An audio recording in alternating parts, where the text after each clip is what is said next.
lovely witch hazel branch. So you've got these purple sepals, which were the crown that held the flower. The flower's now dropped off, and the leaves are just about to come out as well. So that's very distinctive colour here. And what I'm going to do is just take some strips off the bark and make a decoction. So I'm going to take the strips off, cover them in water and then simmer them for 10 minutes.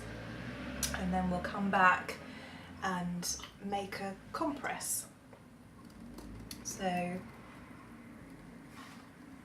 just little strips, and if you were taking this off a living tree, then you would take strips off, you wouldn't take the bark off all the way round, you just take strips off it because you don't want to kill the tree. So you'd leave gaps, but as we have actually picked this, we can take as much off as we want.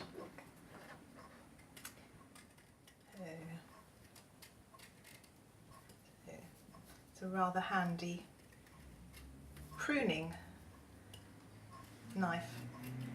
It's very good at taking the bark off.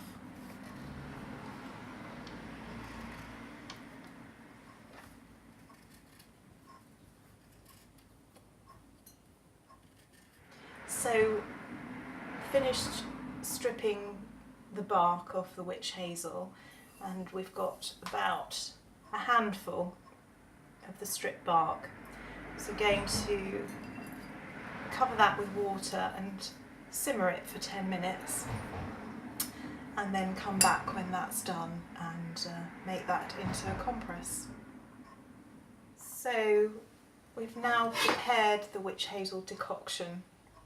The roots simmered for 10 minutes in about a mug full of water. So just going to strain that and allow it to cool before we use it in our compress. And it's got a pinkish colour to it and quite a distinctive smell,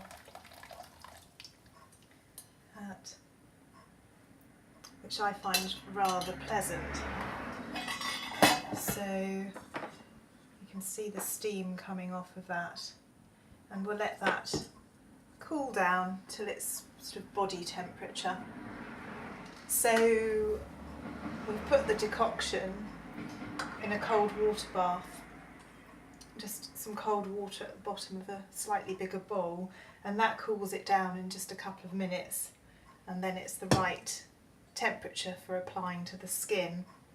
So I've got this muslin which I'm going to soak in the witch hazel decoction, and it'll show perhaps slightly pink tinge. And we're going to apply this to a bruised, grazed arm. Just apply that like that. You can always wrap something else around there, or otherwise get the patient to hold it with their hand and just sit comfortably somewhere until it cools off. So ideally 10 to 20 minutes. And then that can be repeated several times a day, especially with something acute. So that might be a wound, a bruise, a graze. It could be an allergic reaction to something when it's very cooling and will dampen everything down. Varicose veins will respond brilliantly to witch hazel.